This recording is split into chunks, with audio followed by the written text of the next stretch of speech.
네, 안녕하세요. 물리치료사 일품입니다. 오랜만에 녹화를 하는데요. 요즘 일이 많아가지고 좀 연달아 올리지 못했는데, 네, 이어서 또 설명드리겠습니다. 네, 이번에 보실 그림은 여기 왼쪽에 보시면 이 ABC 세 가지 그림인데요.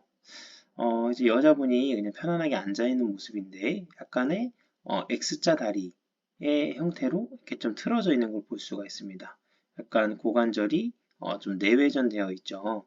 근데 보통 여자분들은 골반이 남자보다 해부학적으로 상대적으로 골반이 넓기 때문에 무릎이 상대적으로 이렇게 안쪽으로 모아지는 경우가 많아요. 그래서 고관절이 내외전되고 이제 안테벌전이 됩니다. 그래서 무릎은 X다리, 이제 발구스 형태로 되고 발 아치는 좀 무너지는 형태로 그런 형태로 틀어지는 경우가 많이 있습니다.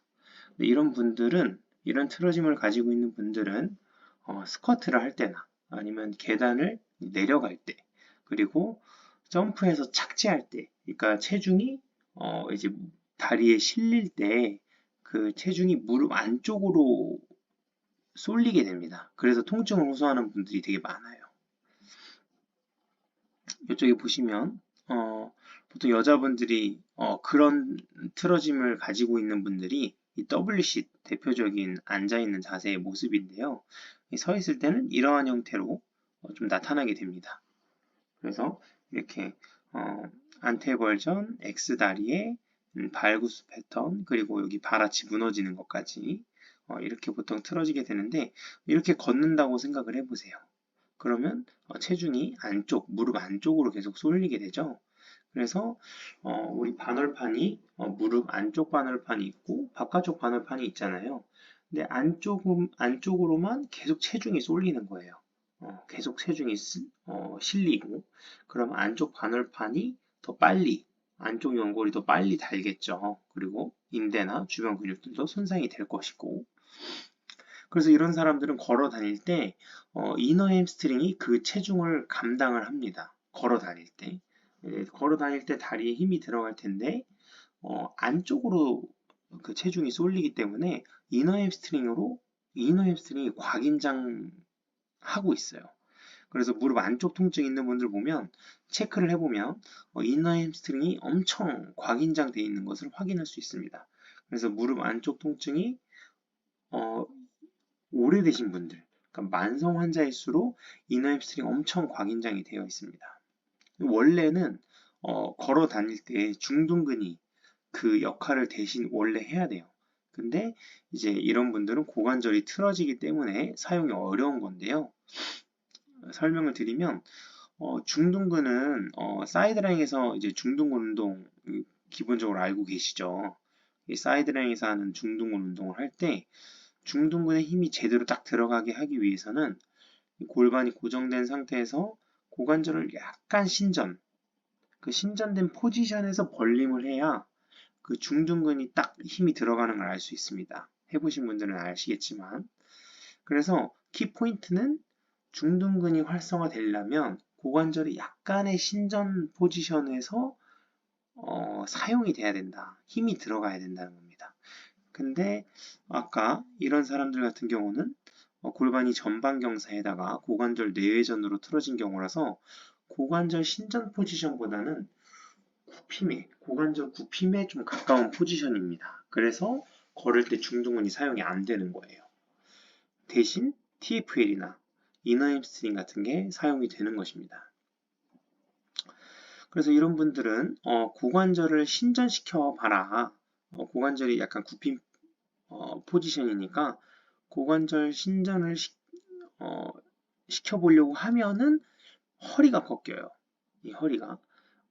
아까 말했듯이 골반이 전방경사이기 때문에 허리 커브가 로도시스가 좀 증가된 분들이 대부분이에요. 그래서 고관절 신전을 하라니까 허리가 꺾이는 이 여자분 같이 허리가 꺾이는 경우가 많습니다. 네, 허리가 꺾이는 경우가. 그래서 고관절의 독립적인 움직임이 나타나지가 않아요. 반대로 이런 패턴으로 반대가 바로 이런 남자분들이 보통 틀어지는 경우 이 앞바다리 이 고관절이 외회전되고 리트로벌전이 되고 그리고 일자 허리, 구분 허리가 되는 이러한 경우 그리고 골반은 후방경사 되는 경우 이러한 분들은 반대로 이분들은 이제 고관절 신전인 대신 허리가 꺾여지는 분들이었잖아요. 이런 분은 이런 패턴을 가진 분들은 이렇게 고관절 굽힘을 할 때 고관절에서 굽힘 동작이 독립적으로 일어나지 않고 골반 후방 경사와 허리뼈가 말리는 이러한 형태의 패턴을 보입니다. 그래서 참고로 알아두시면 좋을 것 같습니다. 요즘은 이런 환자분들이 서 있으면 스웨이백인 이제 스웨이백으로 서 있는 분들이에요. 이런 분들이 요즘 현대인 체형은 제일 많이 나타나는 틀어짐 중에 하나입니다. 그래서 정리를 해보자면 A 그림 같은 경우는 A 그림을 봤을 때 알 수 있는 것은 고관절 내외전 틀어짐이 있구나. 이 사람이 고관절 내외전 틀어짐이 있구나. 그냥 가만히 앉아 있는데도 이런 틀어짐이 보이니까. 근데 여기서 무릎을 펴보세요 했을 때 고관절 내외전이 더 심해지는 걸 볼 수 있습니다. 그렇다는 것은 무릎, 햄스트링이 얼마나 타이트하다는 걸 알 수도 있고요. 그리고 그 타이트한 거에 비해서 고관절 내외전의 그 움직임은 너무 과하게 유연하구나. 그래서 무릎만 펴도 고관절 내외전이 발생하는. 그래서 평소에 이 사람이 얼마나 고관절 내외전으로 모든 움직임이 일어나는지, 모든 동작을, 일상생활의 모든 동작을 고관절 내외전이 동반이 되는지 우리가 간접적으로 알 수가 있습니다. 그래서 반대로 고관절을 외회전한 상태에서 무릎을 펴려니까 안 펴지는 거죠. 여기서 알 수 있는 것은 밑에 보시면 햄스트링이 얼마나 타이트하다는 것을 알 수 있습니다. 그러니까 고관절 내외전의 보상작용을 못하게 고관절을 외회전시킨 상태에서 무릎을 피니까 진짜 햄스트링이 타이트한 본연의 이 각도와 길이가 드러나는 거죠.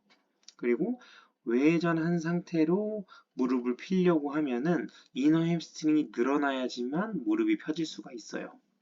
반대로 고관절이 내외전 상태에서 무릎을 피려고 하면 아우터 햄스트링이 늘어나야지만 무릎이 펴질 수가 있는 겁니다.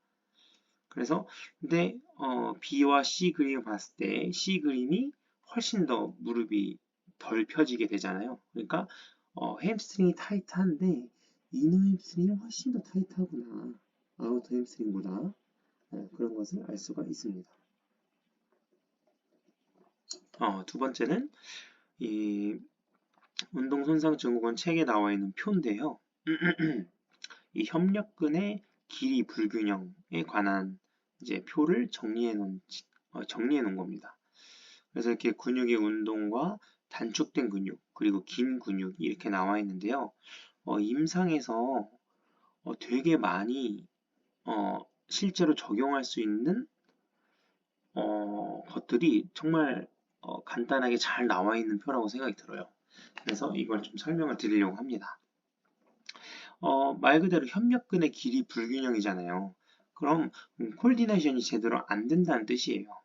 그래서 우리는 치료사니까 치료를 하고 더 나은 상태로 회복시켜야 되는 게 우리의 목표니까 콜디네이션을 회복하기 위해서는 어디가 더 단축됐고 어디가 더 늘어나는지를 우리가 알아야지 콜디네이션을 협응을 다시 회복을 시킬 수 있잖아요. 그래서 이 표는 되게 임상에서도 잘 사용할 수 있는 실제적으로 적용 가능한 내용이라고 보시면 됩니다. 그래서 첫 번째부터 말씀드리면 견갑거근과 상부 승모근입니다. 저번에도 설명을 드렸듯이 이제 이 어깨 라인이 뭉치고 아프다 할 때 보통 승모근이 이제 뭉쳤다라고 생각하기 쉽지만 실제로 뭉친 거는 견갑거근이고 오히려 승모근은 너무 늘어나서 아픈 상황이 훨씬 더 많이 있습니다. 실제로는. 근데 이 거상돼 있는 이렇게 어깨가 올라가 있는 어깨의 어깨뼈의 포지션을 보면 이게 견갑거근 문제인지 승모근 문제인지를 좀 우리가 알 수 있어요. 그래서 어깨뼈 포지션이 상방회전 되어 있으면 상방회전 되어 있는 상태로 거상이 되어 있으면 상부 승모근이 짧아져서 뭉친 게 맞는데 보통은 하방회전 되어 있습니다. 그래서 이 그림 보시면 하방회전 되어 있는데 오른쪽보다 왼쪽이 훨씬 더 높죠. 하방회전 된 상태로 거상이 된 겁니다. 그러면 이런 왼쪽 어깨뼈로 봤을 때는 견갑거근이 이 통증의 원인이 될 수 있다는 거죠. 근데 만약에 상방회전 돼 있는 상태로 거상이 되어 있다 하더라도 상부 승모근이 짧아져서 그랬다기보다는 그런 경우가 드뭅니다, 사실은. 보통은 상방회전 된 상태로 거상돼 있어도 상부 승모근 때문보다는 가시아래근이나 작은 원근이 끌어당겨진 경우, 끌어당겨서 그렇게 된 경우가 더 많이 있습니다. 그래서 먼저는 견갑거근이나 외회전, 그러니까 로테이터 커프 외회전 근육들을 체크를 먼저 해보는 게 훨씬 더 임상적으로는 올바른 접근법이라고 할 수 있습니다. 그래서 이렇게 어깨 통증이 있는 분들 보면 어깨 아프다고 안 그래도 이렇게 늘어나 있는 상부 승모근을 엄청 풀어버린다거나 아니면 이 오른쪽 같이 승모근 스트레칭을 하면은 당시에는 조금 편해진 것 같아도 그 이후에 훨씬 더 기분 나쁜 통증과 느낌을 호소하는 경우가 엄청 많이 있습니다. 그래서 이런 스트레칭을 할 때는 정말 주의해서 하셔야 합니다. 웬만하면 추천해드리는 스트레칭 동작은 아닙니다.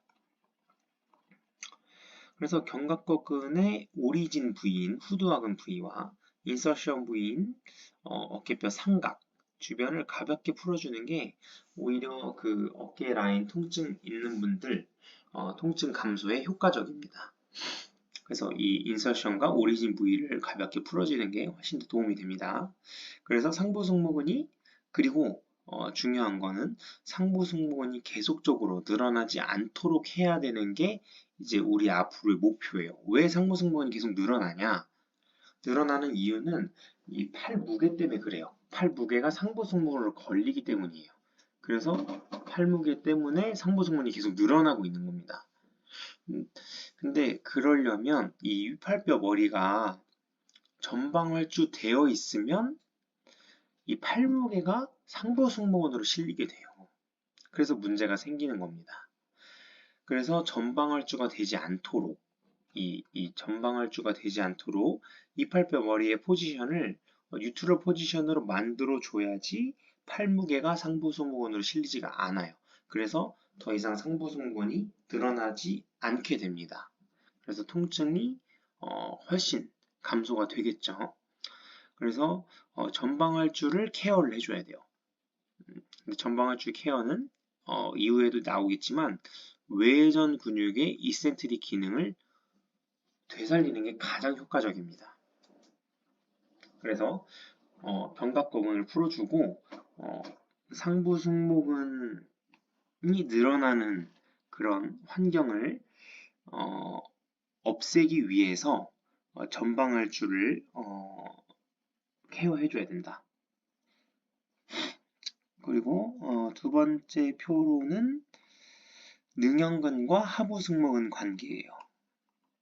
능형근과 하부승모근. 사실 능형근은 사람에 따라서 늘어나기도 쉽고 단축되기도 쉬운 근육이에요.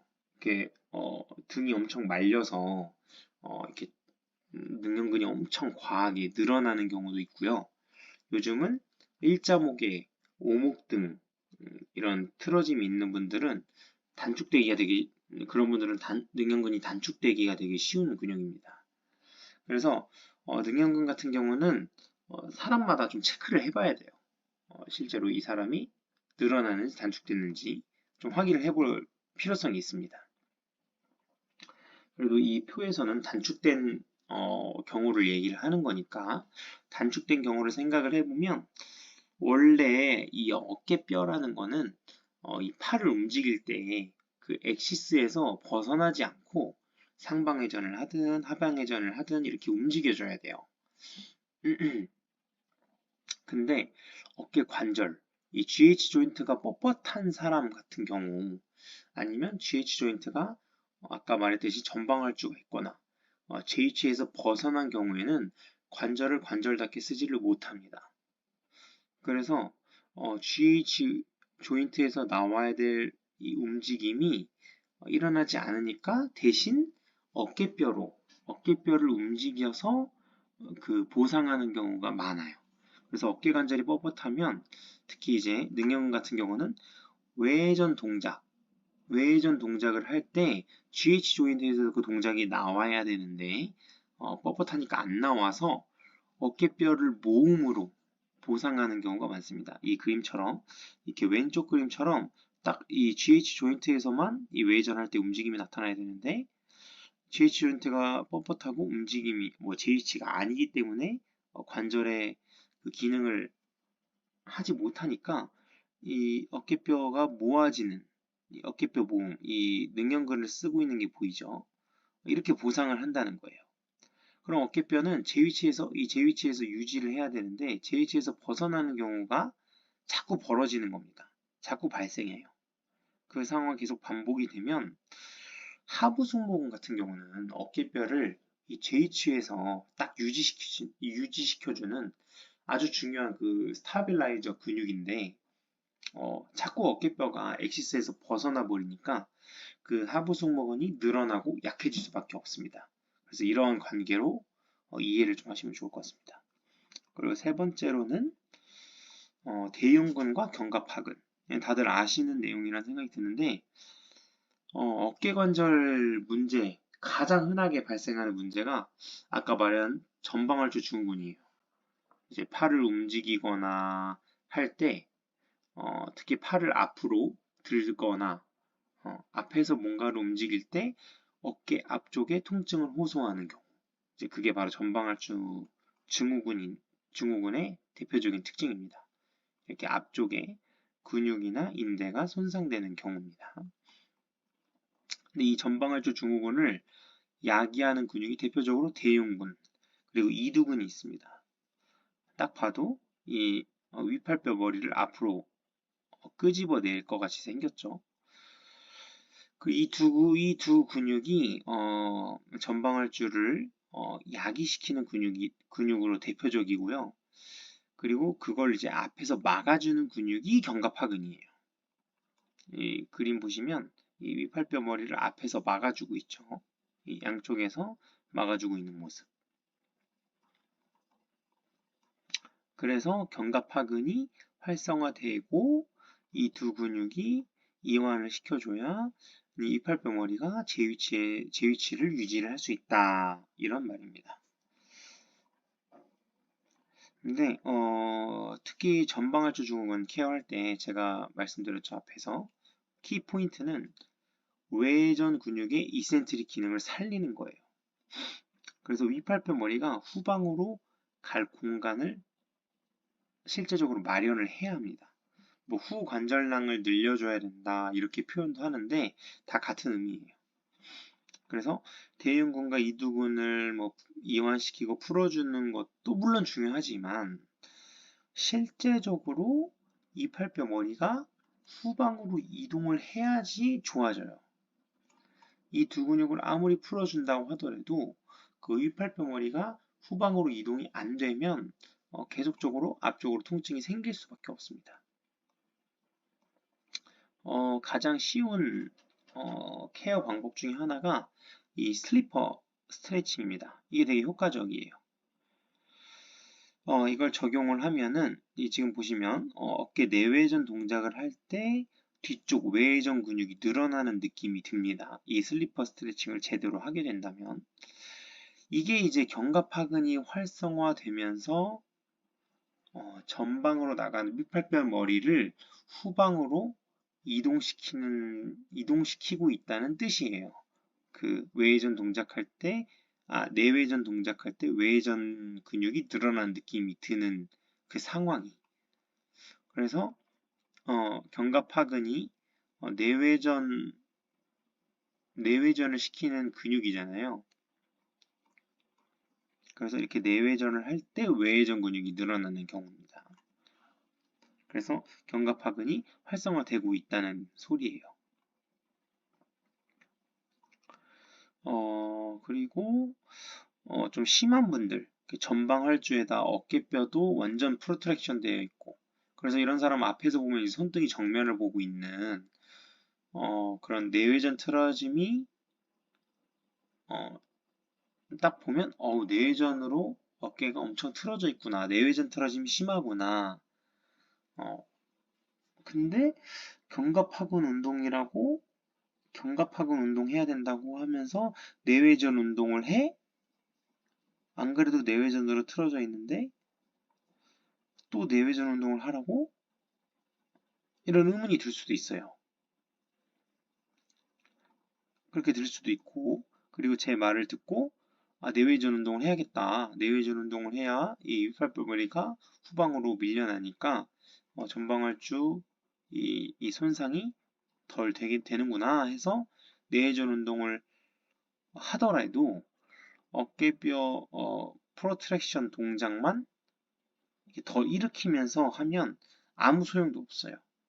그러니까 견갑학은 가장 중요한 것은 윗팔뼈 머리가 제 위치에 유지된 상태에서 뇌회전 동작을 해야 견갑하근이 활성화된다는 겁니다. 윗팔뼈 머리가 전방으로 나온 상태에서 뇌회전 운동을 하면 의미가 하나도 없다는 얘기예요. 그래서 이 슬리퍼 스트레칭을 하든 아니면 다른 어떤 운동을 통해서 견갑하근, 그러니까 전방활주 증후군을 케어하기 위해서 견갑하근 운동을 해야겠다 계획하신 분들이 있다면 윗팔뼈 머리를 제 위치로 만들어 놓은 그 위치에서 운동을 할 수 있게 지도를 하고 말씀을 드려야 합니다. 환자분에게. 안 그러면 뇌회전 운동은 뇌회전 운동대로 했는데 더 아프고 아니면 효과가 없을 수도 있습니다. 그리고 복직근과 외복사근. 이거는 제가 저는 이제 DNS 그 체코 치료법 중에 하나인데요. DNS를 저는 이제 공부를 좀 오래 했어가지고 DNS 개념으로 그 몸통을 이제 보통 환자의 몸통을 평가하고 치료할 때 DNS 개념으로 많이 적용을 하는데요. 그렇기 때문에 셜리 셜먼과는 조금 다른 시각으로 볼 수밖에 없는 것 같아요. 근데 이제 그 책을 내용을 읽어보고 하니까 셜리 셜먼이 얘기하고자 하는 바가 실제 제가 이제 DNS로 임상에서 적용하는 방식이랑 큰 틀에서 보면 크게 다르지 않다고 좀 생각이 들어요. 그래서 네 번째로 복직근과 외복사근을 관계를 생각을 해보면요. 복직근이 과활성화되고 이제 콜디네이션이 깨지면서 복직근만 과활성화되면 이 그림처럼 코끼리배 모양이 됩니다. 이 딱 복직근 얘만 딱 과긴장되고 있는 모습이죠. 그리고 양옆은 완전 컨케이브해져 복압이 완전 다 빠져 있는 상태예요.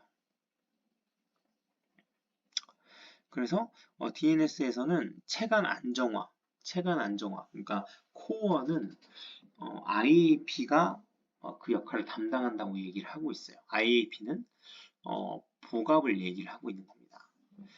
근데 이렇게 컨케이브한 모양이 되면 복압이 형성이 안 됐다는 의미예요. 그래서 이런 복직근만 과활성화되면 그 끌어당기기 때문에 골반이 후방경사가 되면서 가로막과 그 횡격막과 골반 저근이 평행이 깨지게 됩니다. 이 후방경사가 되면 골반이. 그래서 호흡을 할 때 골반 아래까지 그 호흡이 영향을 미칠 수가 없어요. 골반 아래까지 내려갈 수가 없는 겁니다. 호흡이. 이 그림처럼 횡격막이랑 골반 저근이 평행을 해야지만 이 횡격막이 호흡할 때 올라갔다 내려갔다 할 때 이 피스톤처럼 이 받아줄 수 있는 이 골반 저근이 평행하니까 딱 받아줄 수가 있는데 만약에 이렇게 포지션이 평행하지 않고 틀어진다. 이러면 횡격막이 아무리 올라갔다 내려갔다 해도 골반 아래까지 호흡이 전달되기 쉽지 않아요. 그러면 당연히 복압 형성이 제한이 생기고 복압 형성이 제대로 되지 않고 IAP가 체관 안정화를 담당하기가 쉽지가 않습니다. 그래서 IAP가 제대로 형성이 안 된 상태에서 이 코끼리 배처럼 복직근만 과긴장을 한 상태는 그 딥넥 플렉서가 활성화되지 않은 상태에서 SCM 근육으로만 목을 컨트롤하고 있는 거랑 같은 상황이라고 보면 됩니다. 그러니까 글로벌 머슬로만 이 척추의 움직임을 컨트롤한다는 건 너무나 투박하고 통증이나 여러 가지 손상, 다칠 확률이 훨씬 더. 그래서 이 투박한 복직근으로만 척추, 허리뼈를 컨트롤하면 허리뼈에 문제를 일으키기가 훨씬 쉽겠죠. 근데 여기서 보면 셜리 셔먼이 왜 외복사근을 언급을 했을까? 복직근과 외복사근을 왜 외복사근을 언급했을까 생각을 해봤을 때 복직근과 외복사근의 가장 큰 차이점 생각을 해보면 복직근은 완전 사지탈 플랜에서의 움직임이에요. 요 그림처럼 완전 사지탈 플랜, 구부리고 피고. 근데 외복사근은 트랜스버스 플랜에서의 움직임을 만들어냅니다. 이것처럼 이쪽 그림, 이쪽 그림. 여기 외복사근, 내복사근, 외복사근, 내복사근. 그래서 트랜스버스 플랜의 움직임을 유도를 해요. 외복사근의 움직임들은. 복직근이랑은 좀 결이 다르죠. 움직임이 일어나는 플레인이 다릅니다. 그리고 아까 말했듯이 횡격막과 골반, 저근이 평행한 상태에서 움직임이 일어나냐 아니냐로 차이가 생겨요. 복직근은 사지탈 플랜에서의 움직임이기 때문에 이 횡격막과 골반 저근이 평행하기가 어렵습니다. 구부려지니까. 근데 아까 말했듯이 트랜스버스 플랜에서의 움직임은 충분히 횡격막과 골반 저근이 평행한 상태에서의 움직임이 이루어지는 거예요. 그래서 외복사근의 이러한 특징, 제가 아까 말했던 지금 두 가지 말했던 특징은 이 척추가 과도하게 이 복직근처럼 과도하게 구겨지고 펴지는 이 무리되는 허리뼈에 무리되는 동작보다는 전신이 연결되는 움직임, 마치 좀 태극권 같은 그 상체와 하체를 연결할 수 있는 이 몸통의 움직임이 횡격막과 골반 저근이 이제 평행한 상태에서 회전을 만들어냅니다. DNS에서 그 IAP, 복압이 잘 형성되기 위해서 가장 강조되는 조건, 충족 조건이 횡격막과 골반 저근이 평행 관계예요. 그래서 DNS에서 추구하는 것과 셜리 셜먼이 얘기하고자 하는 게 그렇기 때문에 본질적으로 좀 같다고 제가 말씀드리는 겁니다. 다만 DNS에서 좀 더 복압이라는 구체적이고 좀 뒷받침할 만한 좀 탄탄한 이론을 잘 세웠고 그래서 DNS가 좀 더 몸통의 안정성에 대한 이해도는 셜리 셜먼보다는 깊다고 생각을 해요. 외복사근 근육 자체만 봤을 때는 척추 분절을 하나하나 컨트롤할 수 있는 근육은 아니에요. 해부학적으로 봤을 때도 아닙니다. 딥넥 플렉서처럼 그 척추 근육이 따라락 붙어가지고 정교한 컨트롤을 할 수 있게끔 생기지가 않았습니다. 외복사근은. 그렇지만 셜리 셜먼이 몸통의 움직임에 대해서 이 몸통의 안정성에 대해서 얘기를 할 때 복직근보다는 외복사근이다 라고 하는 이유는 좀 이해가 가시죠? 그리고 다섯 번째, TFL과 장요근의 특징입니다. TFL과 장요근. 두 근육이 이제 위에 표를 보시면 TFL과 장요근. 그러니까 고관절 굴곡근 역할일 때를 지금 얘기하는 거예요. 고관절 굴곡근인 상황에서의 TFL과 장요근의 관계입니다. 그래서 두 근육이 고관절 굴곡근의 역할로 바라봤을 때 상황인데 대부분의 사람들은 TFL은 항상 단축돼 있고 장요근은 약화되고 늘어나 있어요. 왜 그럴까? 왜 사람들은 다 그럴까? 대부분의 사람들이 이제 오래 앉아 있잖아요. 뭐 지하철에서도 오래 앉아 있고 직장에서도 어, 의자에 오래 앉아 있고 근데 이게 오래 앉아 있다 보면은 그 사람들의 전형적인 오래 앉아 있는 자세 이런 자세죠. 골반이 후방 경사되고 허리뼈가 뒤로 튀어나오는 이런 새우등 자세. 이 자세를 생각해 보면 이해하기 쉬워요. 보통 이제 아까 말했듯이 허리가 말리고 후방 경사, 골반이 후방 경사된 상태로 이제 앉아 있는 보통 이렇게 해서 앉아 있죠. 오랫동안 이런 자세로 앉아 있으면 앉아 있을 때뿐만 아니라 서 있을 때나 걸어 다닐 때도 그런 자세로 서 있고 걸어 다닙니다. 그게 바로 스웨이백 자세예요. 골반을 전방으로 이렇게 내밀고 있는 이 스웨이백 자세가 됩니다. 이렇게 오래 앉아 있으면 서 있을 때도 이런 스웨이백 자세가 되는 겁니다. 왜 이 이야기를 하냐면 TFL과 장요근은 고관절을 굴곡할 때 허리 골반이 제 위치인 상태에서 하냐 아니냐로 차이가 발생하기 때문이에요. 그러니까 고관절 굴곡을 내가 한다. 그랬을 때 허리 골반이 제 위치면 장요근이 활성화되고요. 제 위치가 아니면 TFL만 활성화돼요. 장요근이 활성화가 안 되고. 그 허리 골반이 제 위치인 상태에서 고관절을 굴곡을 하게 되면 마치 이런 상태로 고관절을 굴곡을 하면 허리뼈가 안정된 상태를 기반으로 다리를 굽힘을 하기 때문에 이 몸통이랑 하체를 연결하는 그 연결고리가 장요근이라고 보면 됩니다.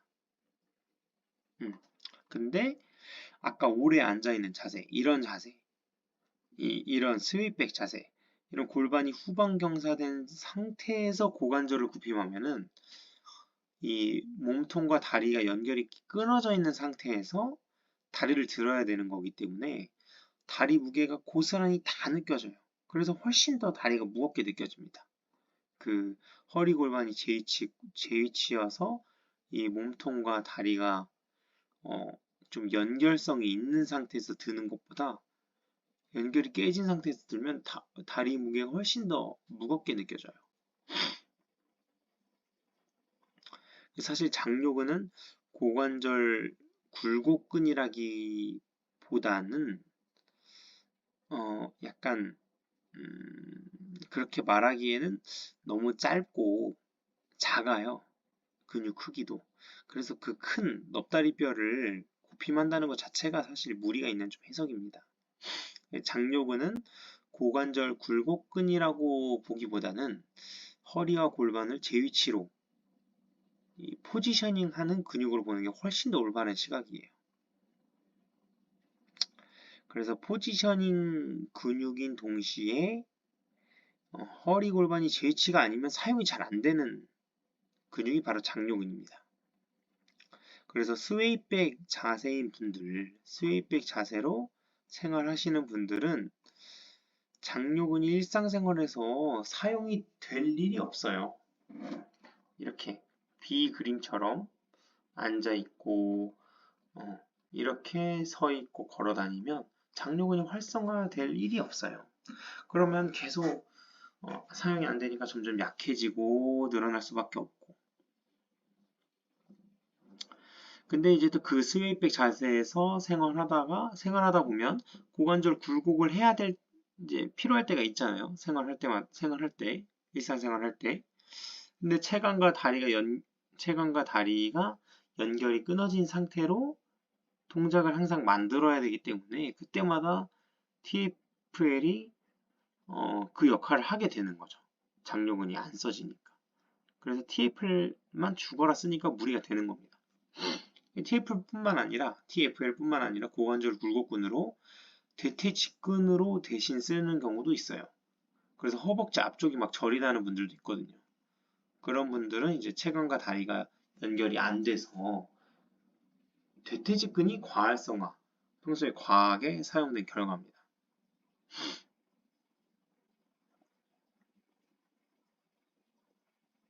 그래서 스쿼트를 예를 들어서 보면 이 사람 보면 골반이 후방경사되고 허리뼈가 뒤로 튀어나와 있는 상태에서 스쿼트를 또 하는 거죠. 그러니까 앉아있을 때도 이렇게 앉아있고 서 있을 때도 이렇게 서 있고 스쿼트 운동을 할 때도 이렇게 하게 되는 겁니다. 이런 사람들은 다 자기 그 자세에 맞게 운동을 하게 되는 거예요. 그래서 이렇게 앉아 있는 분들, 또 이렇게 스웨이백 하는 분들은 엉덩이가 엄청 없어요. 엉덩이 근육이 진짜 없습니다. 그래서 이런 분들은 엉덩이 근육이 너무 없어서 문제가 됩니다. 그래서 이런 분들이 그럼 엉덩이 운동을 해야겠다. 스쿼트를 하는데 스쿼트를 이렇게 해버려요. 그래서 엉덩이 근육을 강화하려고 스쿼트를 하는데 커지라는 엉덩이는 안 커지고 계속 앞에 허벅지만 계속 두꺼워지는 이유가 아까 말했던 체관과 다리가 연결이 안 된 상태로 하체 운동을 하게 되면, 그러니까 골반이 제 위치가 아닌 상태, 아닌 상태에서 체관과 연결이 안 되기 때문에 하체 근육들도 골고루 활성화되지가 않아요. 엉덩이 근육이 활성화되지 않고 앞벅지나 아니면 뭐 TFL 같은 특정 부위만 사용이 되면서 과부하가 오는 것입니다. 이렇게 좀 이해를 하시면 될 것 같아요. 그리고 여섯 번째, TFL과 후중둔근. 이 두 근육을 한번 관계를 보면 고관절 외전근, 고관절 외전근의 역할로 봤을 때를 보는 겁니다. 보통 고관절 외전근은 내 다리에 체중이 실릴 때 그 역할을 평소에 해요. 평소에는 고관절 외전근이 다리에 체중이 실릴 때 역할을 하게 됩니다. 그 역할을 하게 됩니다. 원래는 체중이 다리에 실릴 때 후중둔근이 활성화되는 것이 맞아요. 이상적인 거고. 아까 위에서도 설명드렸듯이 허리 골반이 제 위치가 아니면 체중이 실려도 후중둔근이 사용이 안 될 수가 있습니다. 보통 이제 제 위치가 아닌 경우가 두 가지 틀어짐을 볼 수 있는데 하나는 로도시스, 허리 로도시스, 골반 전방경사, 고관절 내외전과 안테로벌전. 그리고 두 번째는 허리 카이포시스, 골반 후방경사, 고관절 외전과 리트로벌전. 그러니까 전자는 여자분들이 좀 많고 후자는 남자분들이 좀 많은 편이죠. 하지만 아까도 말씀드렸지만 요즘에는 대부분 여자든 남자든 이 후자에 속하는 경우가 많습니다. 아까 말했듯이 앉아있는 시간이 많아지면서 이렇게 대부분 앉아있다 보니까 스웨이백 자세가 되는 겁니다. 그래서 뭐 전자든 후자든 어쨌든 후중둔근이 사용 안 되는 건 똑같아요. 이런 사람도 후중둔근이 사용이 안 되고 이런 사람도 사용이 안 됩니다. 둘 다 TFL로 보상할 확률이 높아져요. 전자는 아까 위에서 말했듯이 후중둔근은 골반이 제 위치인 상태에서 고관절을 약간 신전을 시켜야 후중둔근이 활성화되는데 이러한 틀어짐이 골반 전방경사 틀어짐이 있는 경우는 고관절 내외전과 굴곡 포지션이기 때문에 체중이 실려도 활성화가 안 되는 것이고요. 그래서 굴곡이 돼 있으니까 TFL이 오히려 더 활성화되기 쉬운 환경인 겁니다. 그리고 후자인— 고관절이 신전이 되어 있어요. 이렇게 보면 신전이 되어 있죠, 고관절이. 신전이 되어 있으니까 활성화 잘 되지 않을까 생각할 수 있지만 스웨이백 자체는 근육보다는 뼈나 인대를 의지해서 서 있는 자세예요. 그래서 엉덩이 근육뿐만 아니라 배, 몸통, 뭐 다리 거의 모든 근육들이 활성화되지가 않아요. 그러니까 고관절을 신전했다기보다는 그냥 인대나 음, 인대로 그냥 지탱하고 있다고 보시면 돼요. 그래서 어, 고관절이 신전한 게 아니라 골반이 그냥 전방으로 이동된 거다라고 생각하는 게 좀 더 올바른 방법입니다. 올바른 시각입니다. 그래서 막 고관절 앞쪽이 관절량이 막 너무 늘어나서 앞쪽에 통증 호소하는 분들이 있잖아요. 저번 시간에 설명드린 것처럼 이렇게 세이백 좀 심하죠, 이 여자분은. 이 그림 많이 보셨을 겁니다. 그리고 백리도 엄청 심하고, 예, 다 관절로 다리 근육 힘 하나도 안 주고 서 있는 자세인 거예요. 그럼 여기 앞쪽에 관절량 늘어나면서 통증 생기겠죠? 여기 백 꺾이니까 이쪽 또 무릎 뒤쪽 통증이 생길 수도 있고, 아니면 무릎 앞쪽이 눌리면서 통증이 생길 수도 있고, 그리고 어, 종아리 당연히 뻣뻣해지고, 그리고 발목은 발목대로 발목 관절답게 사용이 안 될 것이고, 그리고 종아리가 타이트할수록 그 아치 근육, 발 아치 근육은 당연히 무너질 것이고. 그리고 이러한 자세들은 고관절 신전 동작을 해도 엉덩이 근육이 아니라 햄스트링으로 활성화됩니다. 이 그림처럼. 그래서 엉덩이 근육이 거의 없어요. 네, 완전 나락입니다. 아까도 말했지만 스웨이백의 대표적인 특징, 나락 엉덩이. 그리고 무릎도 아까 말했듯이 백리 포지션이기 때문에 이렇게 오래되면 뼈 변형까지도 옵니다. 이 사람은 뼈 변형이 확실히 왔다고 생각이 드네요.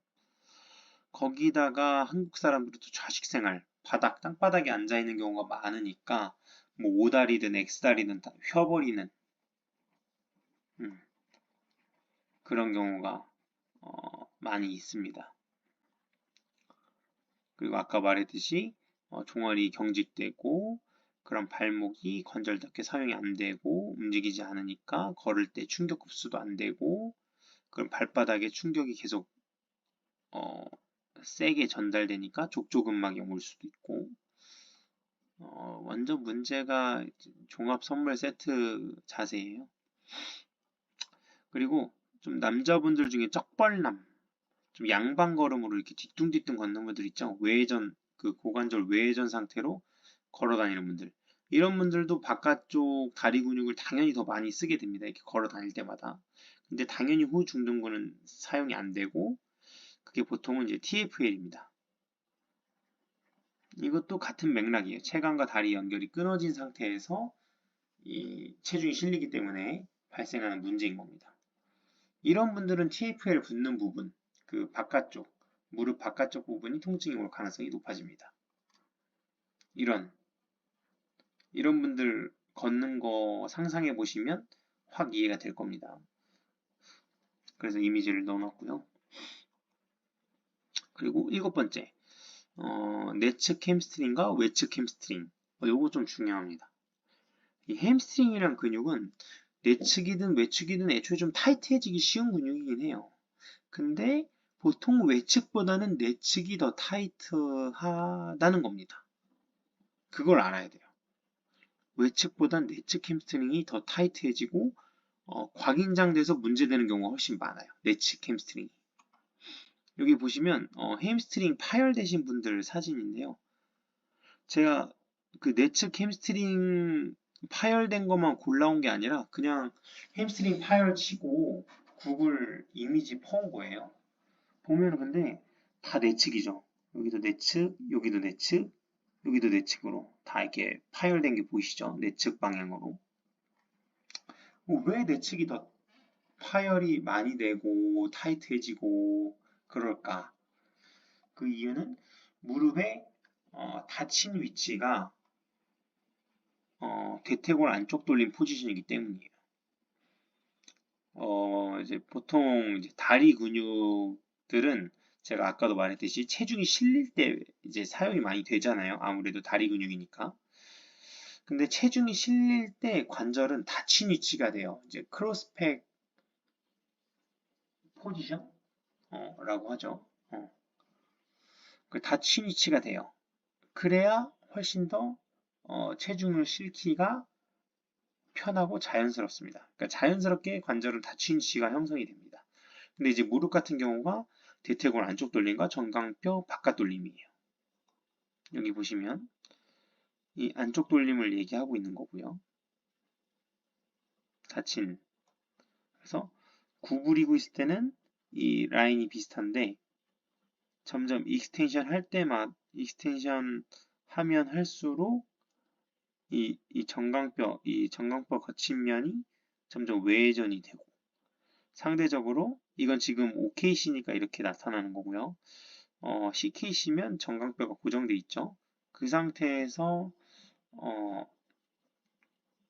니 익스텐션이 이루어진다는 것은 이 넙다리뼈가 상대적으로 내외전 된다는 소리예요. 그래서 대퇴골이 안쪽 돌림이 되는 겁니다. CKC 상황인 거죠. 그래서 이 대퇴골이 안쪽 돌림, 정강뼈가 바깥 돌림 그 위치에서 체중이 실리게 되면 대퇴골이 안쪽 돌림 되어 있는 상황, 무릎이 안쪽을 바라보는 그런 상황에서 체중이 그렇기 때문에 체중이 이제 바깥보다는 안쪽 무릎으로 자연스럽게 쏠리게 되는 거예요. 원래라면 당연히 이 체중이 실릴 때마다 후 중둔근이 그 역할을 담당해야 되지만 허리 골반이 제 위치가 아니니까 다른 이제 하체, 다리 근육들로 보상을 하게 되는데 그 중에 햄스트링이 보상을 한다. 근데 안쪽으로 체중이 쏠리니까 내측 햄스트링으로 더 과부하가 발생하기가 더 쉬운 거다. 그래서 무릎 통증도 바깥보다는 안쪽 통증 호소하는 분들이 훨씬 많은 이유가 바로 그겁니다. 그래서 보통 내측으로 쏠리면 내측 햄스트링으로 보상하고 외측으로 쏠리면 TFL로 보상하는 겁니다. 그래서 둘 다 내측 햄스트링도 안 되고 TFL도 안 되고 후 중둔근으로 그 체중을 감당할 수 있게 만들어주는 게 이제 우리의 역할인 거예요. 그리고 여덟 번째까지만 오늘 하겠습니다. 여덟 번째, 장지신근과 전경골근. 이것도 흔한 불균형 중에 하나인데요. 종아리 안 뭉쳐본 사람이 없잖아요. 그런 것처럼 그 반대 역할하는 전경골근은 항상 약화돼서 문제입니다. 다들 아실 거예요. 그래서 발등 굽힘을 해야 되는 상황에서 전경골근이 사용되지 않고 약하기 때문에 보상으로 장지신근들과 같은 근육들이 좀 사용이 됩니다.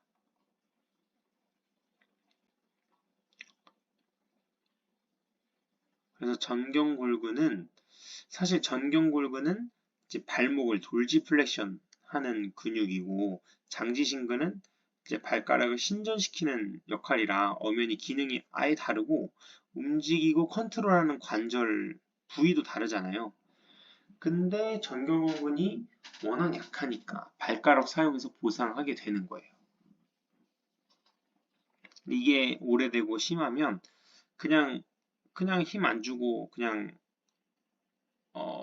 있을 때에도 발가락이 이렇게 되게 신전돼 있는 이렇게 되는 경우가 많습니다. 그럼 이분은 지금 종아리가 엄청 타이트하구나. 그래서 전경골근이 사용이 거의 안 되는구나. 그래서 이렇게 보상을 지금 계속 하는 중이구나. 이렇게 알고 있으면 됩니다. 그래서 이렇게 장지신근들이 계속 과활성화되면 이 발등이 막 저리다고 막 통증 호소하는 분들도 있어요. 그래서 이런 분들 보면 전경골근 TA 운동을 하기보다는 먼저 종아리 근육을 충분히 풀어주고 발목 관절이 잘 움직일 수 있도록 움직임이 잘 일어날 수 있도록 만들어줘서 전경골근이 자동적으로 좀 활성화될 수 있는 그 환경을 만들어주는 게 먼저 급선무예요. 이 그림 보면 완전 이 쪼그려 앉기 할 때 이 발목이 지금 엄청 뻣뻣해서 좀만 더 내려가면 엉덩방아 찔 것 같이 생겼잖아요. 완전 뻣뻣해 보이죠? 이런 분들은 전경골근 사용이 안 돼요. 그리고 자세히 보면 이분도 이 아이도 발가락이 좀 떠 있는 게 볼 수 있죠. 이게 그런 상황이에요. 얘가 뻣뻣하니까 전경골근 사용이 안 되지. TA가 사용이 안 되니까 발목 발등 굽힘이 제대로 안 일어나지. 근데 이 쪼그려 앉기를 해야 되니까 그 역할을 대신 장지신근이 하는 거다. 이런 경우. 그리고 스쿼트 할 때도 이건 이제 스쿼트 하는 자세를 찍은 건데 스쿼트 할 때 발가락 이렇게 뜨는 분들 같은 경우입니다. 근데 이런 분들 이렇게 발가락 뜬다고 종아리 이렇게 풀어주고 스트레칭하지 그러니까 TA 운동을 하지는 않잖아요. 이렇게 스트레칭을 한다거나 아니면 뭐 폼롤러로 비빈다거나 아니면 좀 근막 이완 치료를 좀 받는다거나 뭐 필요에 따라서는 이 TA 운동을 독단적으로 독립적으로 뭐 OKC든 이렇게 해줘야 할 때도 있지만 순서는 종아리 근육과 발목 관절 케어가 먼저다. 그렇게 생각을 하셔야 돼요. 그래야 더 정확하고 효과적인 이 TA가 활성화가 이루어지기 때문입니다. 보통은 종아리만 잘 해줘도 어느 정도 불균형은 해결이 됩니다. 임상에서 많이 겪어봤습니다. 그리고 발가락 관절도 계속 신전 움직임을 하니까 평소에도 계속 신전만 일어났기 때문에 발가락의 이제 관절 모빌라이제이션을 좀 해줘도 불균형을 좀 회복하는 데 도움이 됩니다.